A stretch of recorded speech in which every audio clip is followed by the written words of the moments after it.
All right, welcome back to another Wright Stew Podcast. I am Paul Stewart. And I am Brian Wright. And hey, happy Monday morning. We're back at it again. It's the work week. Hey, but it's President's Day, Brian. Happy President's Day. You know, it's, again, another holiday that I'm not sure. It's weird. Like, I've got one kid that's year-round school still, and so he goes to school today. And then I have two that are high school. They're out. I know it's a normal work day for me. I guess things are closed, but, it's generally – it's not not something I really think about other than, just. Other than what I just told you, happy President's Day? Yeah. I mean, I knew it because we'd had a discussion at the house, like, hey, why don't, I have to go to school and my two sisters are off. So I would say that's more of the relevance. It was very relevant when I was a kid, right? Anytime you get a holiday or quote unquote teacher work day, but now. Yeah. So, hey, happy President's Day. Hey, so let's talk about it. Who would you, like dead presidents, past presidents, who would you like to go back and speak to, have a conversation with? Is there any president that sticks out that you would be like, hey, it would be interesting to know, what his thoughts were? Yeah, I mean, the couple that jump out are probably the same, at least for me, the same that a lot of people would say. So, George Washington, revolutionary times, starting the birth of our nation, that sort of thing. And then Abraham Lincoln. Man, I can't imagine just what he went through, mentally and everything with the country. And I tried to watch the Lincoln movie and fell asleep. It bored me to the point where I fell asleep. I couldn't do it. But just trying to understand what he was going through from a mental perspective would be really, really interesting. Those would be the couple, I guess, the kind of the wartime folks. Yeah. How about you? Any president you would want to talk to? I mean, you go back, it'd be interesting just because JFK, because obviously his family had kind of an interesting history with his dad kind of being at least rumored to have made a lot of their money through running booze for the mob. And then essentially they being raised in kind of a privileged, atmosphere, eventually become president, and obviously his brother gets killed as well, kind of in the process have kind of prosecuted the mob. It's kind of a unique dynamic, kind of, America's never had a king, but it kind of felt like a royal family. Camelot, Camelot. At least, again, obviously neither of us were alive, but when you hear people talk about that time frame. And then the other one, Thomas Jefferson, Abraham Lincoln, all those guys that were, instrumental in how this country is kind of formed today. Developed, yeah. Right. And so, I mean, even you go back to some of the early guys right after Civil War, I think it's Arthur Chester, who was the president. He was kind of a Republican, and then Grover became a president, and he was the first Democrat from northern states that was backed by J.P. Morgan. And so it's just kind of interesting to see how, we kind of transitioned through some of the more challenging phases of America. And so anyway, yeah. Interesting, yeah. So, hey, so happy President's Day to everybody out there. Hey, big sports weekend, Brian. Hey, went to a boxing match and a hockey game broke out. I mean, how about that, huh? Well, it's one of those things where I had it on after the fact, and then I'd obviously seen all the hype around how the game started, 3 fights, Chuck Brothers, yeah. And, and then we win. It's obviously Canadian, even though lacrosse is technically Canadian's national sport, really, everybody knows hockey is really their national sport. And so with everything, they booed the national anthem, obviously having some conflicts with tariffs. Yeah. Big word. Well, right I think even Trump kind of trolls them a little bit, calling him Governor Trudeau, just kind of laying it out there a little bit. 51st, I think not everybody loves that idea. Especially the Canadians. I think the folks in the United States of America probably. Oh, it's hilarious. They think it's kind of funny, but. Yeah, I mean, it's hilarious. But if I was Canadian, I don't know. And so you boo the national anthem. Then I think I'd heard them say that they actually had like a group text. And so one fight was planned, based on the group text with the boys, the Americans. It was kind of planned. It was going to happen. And then once it kind of escalated that it was going to be more than one. And then you go out there and do that. And we probably had the best goalie in the world And and if you got a good goalie and you got guys that can put the puck in the back of the net a couple of times, it gives us a chance. Yeah. And so awesome all the way around. Yeah, man, that's those fights. So have you seen the movie Slapshot? Maybe it doesn't stick out to me, Paulie. It makes I mean, sure it's that like, it doesn't stick out to me. it's a classic hockey movie, similarly to how baseball players feel about Bull Durham in Major League. That's the hockey players' version of like their movie Slapshot. So they had three brothers called the Hanson brothers, who were just like three goons and just fought all the time. So that's what it kind of reminded me of there. That the Hanson brothers going out and just just getting the foil out and doing some things. But man, that was and then the U.S. pulled it out at the end, got the open net goal at the end, and it's really interesting too how hockey's kind of just has a hiatus right in the middle of the year and kind of changed the format of everything. I kind of like it because you don't feel pressure. Way back in the day when you think about the American on Ice, those are all college kids and guys who hadn't made it, and so it really does. You get a chance to put your best forward from every country, and I kind of like it. I'm sure from a business owner standpoint, like if you own the Hurricanes or you owned, one of these other franchises, it's kind of, I guess you just plan for it, right? But on the flip side, it's kind of weird, right? And I saw where some of the Hurricanes players were taking vacations; they get 2 weeks off, and if you're not on one of these national teams, you kind of gives you a chance to kind of reset the body and be ready to be able to come back out and make a hard push after this. But I tell you what, you talk about games that don't necessarily matter. Hockey didn't feel that way. I mean, that game felt like it mattered. The USA was throwing some bodies around and really physical hockey. And it's hockey. The hockey also had gotten a little out of control. There was a lot of high scoring, similar to the NBA, where it's just not much defense being played. And you get it, right? You're not trying to take somebody's livelihood away by checking them into the boards. But you're right, man. This one, when you put the stars and stripes on, or the maple leaf on your hockey sweater, there, it turns into something different. And the guys out there are certainly playing that way. And baseball has the World Baseball Classic. And Brian, I think you and I were similarly felt like I wasn't a fan of it. Oh no, I was. At its conception. No, at its conception. Oh, okay. Yeah. Because I didn't feel like the players really took it that serious. I don't think it didn't feel like they did it during spring training. It didn't feel like guys were really prepared or ready for it. And then this past one, though, you and I, we couldn't stop talking about it. Like that's all we talked about for a few weeks was the World Baseball Classic. A lot of the players, like I heard Trey Turner and a lot of those guys say that it felt like college baseball, right? Where it was just very, very early in the season. You hadn't had to grind through an entire 162 game season to kind of get to that reward.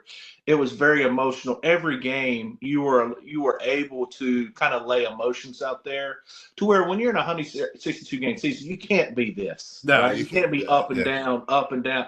When you're playing college baseball, you can be a little bit more of that, right? Because you've only played so many games, right? And you've got like 70 guys on your roster, and you've got some guys who can just be energy guys and not even play. Yeah. Well, I think most teams got 30 or 40, but some of your guys, some of your teams, some of your JUCOs are up to 70. But I'd say most of you, like your SEC, ACC, they're cut down. They've got to be 35ish. But it is, and I would say 20 of them, or maybe even more, are probably pitchers. But to your point, and not to argue at all, to your point, you can have guys that may not play. And they can be the rah-rah guys because that's what they're there for. They know they're not going to play, and they're happy to be a member of NC State or North Carolina.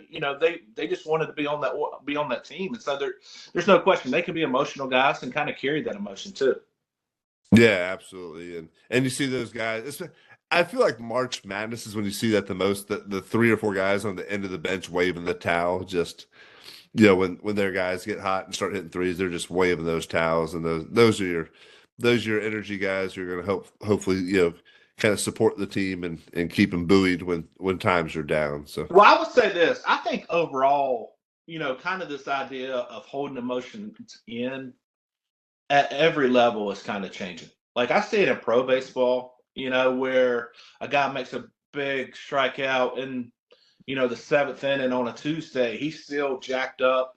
You see it a lot in college baseball. You didn't never used to see that when we were coming, or very rarely would you see that. No, I mean, like, a big World Series, a big World Series, something like that. But I would say even a random Thursday now, you see guys maybe honestly, if it was like a closer.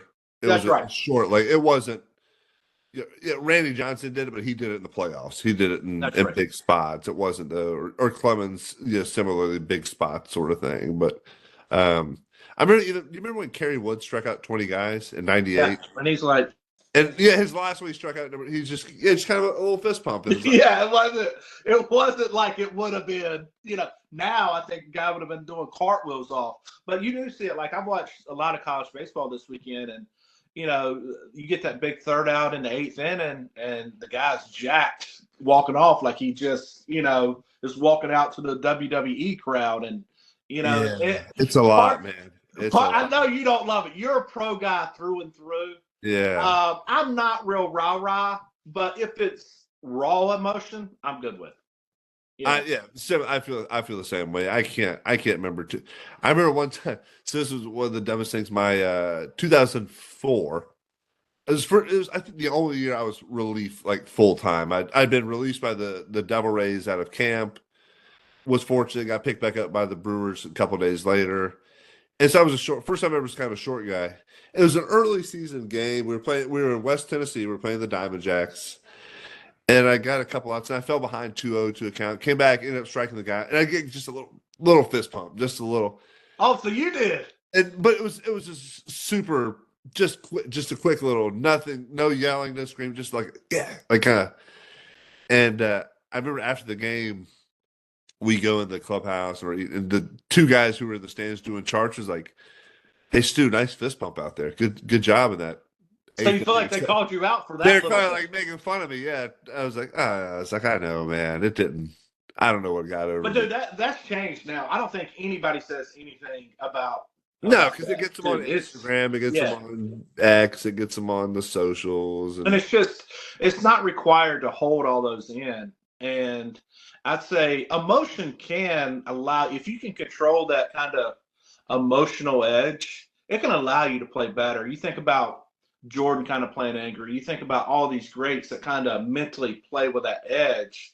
And baseball has historically not been that, right? We've talked about one of the things we talked about, guys were, flying halfway across the country and drinking beers. It's just kind of more of a different kind of mindset. But I do feel like if you can play on the edge of that emotion, it's hard to do for the amount of games that baseball requires.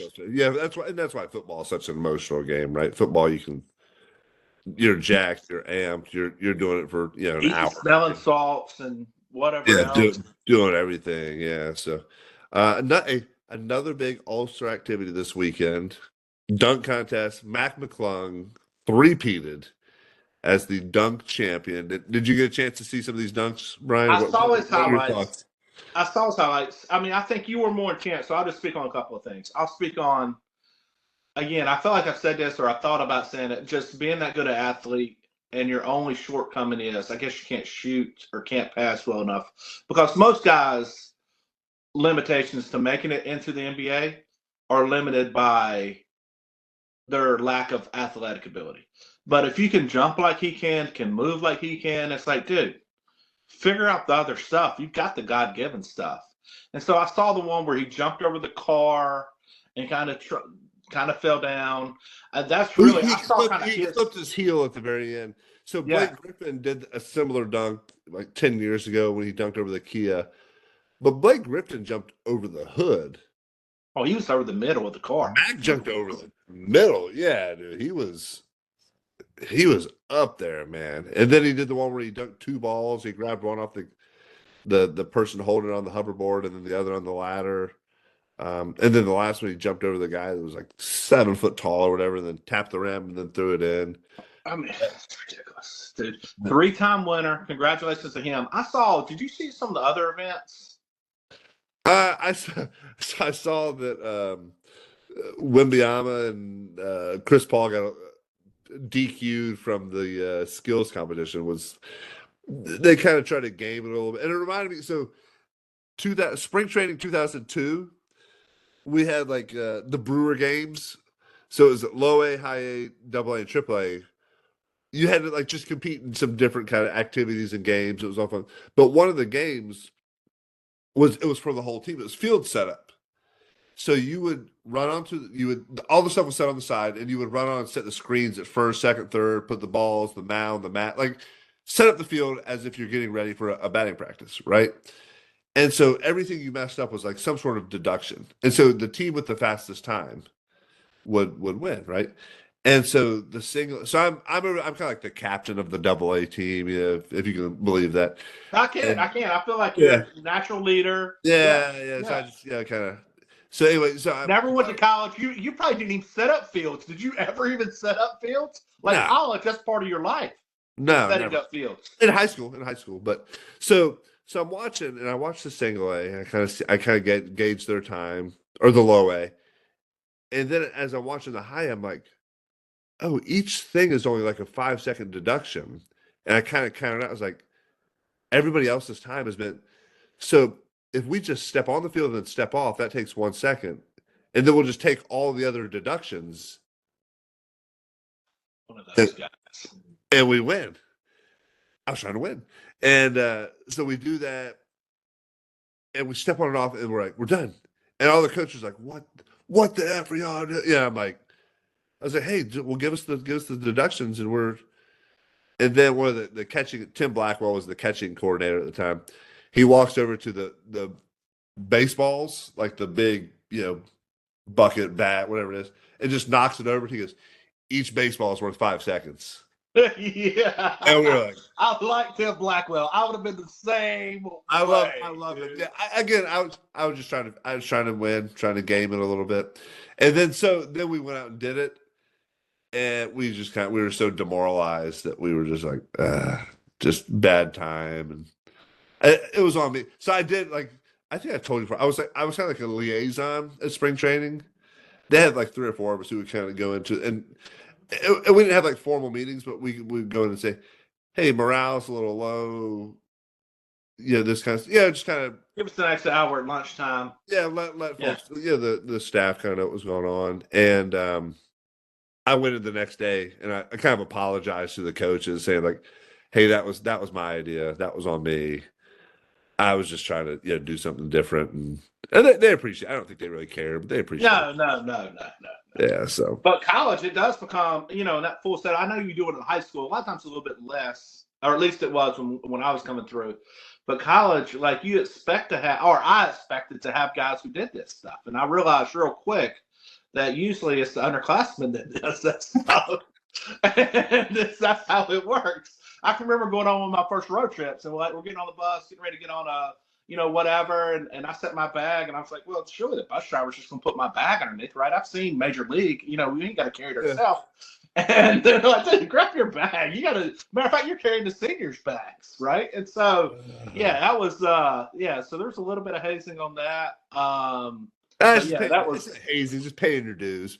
Oh yeah. Well, see, I think hazing is a good thing. Right. To an extent. I mean, there's. If you're making them go out and murder somebody or get drunk to the point of dying, then that's stepping over the line. Yeah. But if you're like there's a lot of hazing where it's like, hey, well, you got to go pay for the meal if you're the last draft pick, or if you're a draft pick in your rookie dinner or whatever. Yeah. It's like, that's just part of it, right? That's hazing. Yeah. There's some good natured stuff that's within the realm of happening. Did you ever experience any of that, Paul? You probably never did you? Because you were always equal with whoever you're with. But that was definitely a thing. No, never any real hazy. I mean, you can't get in the minor league, but guys don't care enough to do stuff like that. There's nobody that's been there like for 4 years, and if you have, like, that's another issue. That guy's in trouble anyway. Yeah, getting ready to go to coaching. He's the coach player. Yeah. So no, never any of that. I mean, and I guess you're just kind of on your own, doing your own thing. Nobody really cares what you're doing. I mean, it's just kind of become an adult pretty quick. So it's crazy. But so that was Matt McClellan did a good job. That was fun to watch. Had some pretty. So I wanted to ask you though. You never said. Did you like the skills competition side? I saw some highlights on it. I thought it wasn't. I've never been a skills competition guy. It's a fairly new thing to that whole weekend. I don't I don't really like watching people dribble around cones and pass into tires and stuff. I don't. That doesn't get me going. I like the 3-point competition. The one this weekend was kind of lame too. That wasn't. I just didn't feel the vibe. I want to see. I want to see more of the. I want to see Steph Curry doing it. I want to see Klay Thompson. I want to see. Right. Dame Lillard was out there, but I want to see Giannis in the dunk kind. Like I want to see people I know, like really, like the stars. And I think that's like when Jordan and Dominique and Vince Carter and Dwight Howard and guys like that did it. It was super cool, man, because like those are the stars. Like LeBron's never done it. We see LeBron do it, and maybe not now; he's too old. But yeah, and I think he may have early on. But yeah, I don't disagree with you. Yeah. So, all right. So it's Monday, so that means it's our weekly Monday segment. Athletes you should know. So we've got one. It's a little different day. We're sticking with baseball, but the athlete you should know, and it may be known by more kind of baseball folks. A guy named Curt Flood. So Curt Flood played with the St. Louis Cardinals for a long time. Played there for 12 years, and then in his 12th season, got traded to the Philadelphia Phillies. And so Curt said, "I don't want to go. Don't care for." Being on a bad team. Philadelphia fans are kind of racist. I don't want to do it. So Curt was a black guy. Don't want to go to a super racist city at the time. Not. This is his words, not mine. Not really excited about it. And so Curt challenged the whole system. He said, because at the time, Major League Baseball, once you signed your contract, you are essentially owned by that organization. So Curt said, I'm not going. They eventually talked him into going to Philly. They offered him a contract. He still wasn't really excited about it. So he actually took it to court saying, hey, I should have the right, just like any other American in any other industry, I should have the right to choose my path to some extent. Just because I'm drafted or signed by this team originally doesn't mean I should be their property or their forever and ever, right? And so he talked to Marvin Miller, who was the player union rep at the time, and they sent Bowie Kuhn a letter, who's the commissioner at the time, says, after 12 years in the major leagues, I do not feel I'm a piece of property to be bought and sold irrespective of my wishes. I believe that any system which produces that results violate my basic rights as a citizen and is inconsistent with the laws of the United States and of several states. So essentially you say, hey, like, if I'm in the business not wrong. World, if I'm in the business world, I can bounce around, I can go to the highest bidder, I can not wrong. Yeah, have some freedoms here. And so they actually went to the Supreme Court for this. And Flood actually lost the case. But a couple years later, the players union continued to push and push. In December of 75, the players union actually won, and in 1976, owners agreed that they could have free agency. I think he's 3 or 4 time All-Star. And one of the other things that I was reading on this, obviously you're the knowledge guy and always retain, but he was from Texas, and then from Houston, then he ended up at West Oakland, I saw early on. And he shared the outfield with a guy named Vida Pinson and Frank Robertson. So his 2 other mates that he played high school baseball with made it to the big leagues as well. What a high school outfield with 3 future big leaguers. I mean, that's incredible, dude. And Frank Robinson's, Hall of Famer, but 7-time Gold Glove winner. So he was a player, man. He hit 335, led the league, I think, in like 68, 69, somewhere in that before they had dropped the mound, I think in 69 maybe. 69, yeah, because that's and so in 68 had the 1.12 ERA, and we got to change this. Yeah, and I don't blame him. Now they're talking about moving it back in further, but then I think in 68, then he hit 335 and led the league, and so he had some really good years. And then in like 69, he still hit 285, or maybe it was 70, like a year after. So it was a solid player. And Paul always could pull these guys out of his hat. He's like, hey, you know who Curt Flood is? And I was like, yeah, I know he was a Major League Baseball player, but I couldn't have told you his significance in history. And there's a ton of guys that truly respected, because whenever he was fighting these cases, he wasn't playing. Nobody was signing him. So he gave up a ton of money. He was blackballed, yeah. Yeah, and essentially, anywhere from $50,000 to $90,000, depending on what you read. And I mean, it was a ton of money. And it essentially ended his career. But man, so Curt Flood for baseball certainly, and then for professional sports in general, really, it means a lot, man. Like he changed the way the contracts and everything were done. So that's the athlete you should know. It came up 2001. I was in the Arizona Fall League, and the Fall League bus trips are really short because you're just playing at the spring training complexes. And I remember our manager was Tom Foley, and one day I don't know why he asked him, but he was like, he stood on the front of the bus and was kind of talking. He's like, to the whole team, which again was kind of odd. It didn't happen very often, but he's like, can anybody tell me who Curt Flood was? And again, did you know? Yeah, I do. And of course, but big baseball, like I looked around, I'm like, God, none of these guys know. And I kind of raised my hands. He was the first free agent. Like I knew that. I didn't know about a ton about. I knew that though. And he said, "Yeah, that's right." And because I don't know, he was all worked up about I think probably the money guys were getting now, and because he played in the '80s, Tom Foley did, and didn't make as much money. So I think he wanted the guys on the team to understand who that was and the significance of it. And the path that he gave to earn that kind of money, right? Because it would have really been held down, and probably eventually happens just with time. But somebody had to essentially sacrifice the end of their career to be able to make it happen. Yeah. So thank you, Curt Flood. We appreciate your contribution certainly to baseball and the greater sports world. So that's that. And now you got Sosa. $765 million. You got all these big contracts. And, and now it's kind of changing. Even minor leaguers are making more money, but there's talk of maybe cutting down the rounds and allowing independent ball. So there's a lot of things that are still happening within baseball as it continues to change, but it's it's pretty incredible, his sacrifice to be able to continue it. Yeah, absolutely. So, well, everybody, we hope you have a great day, great President's Day, and a great week. And we'll be talking to you soon.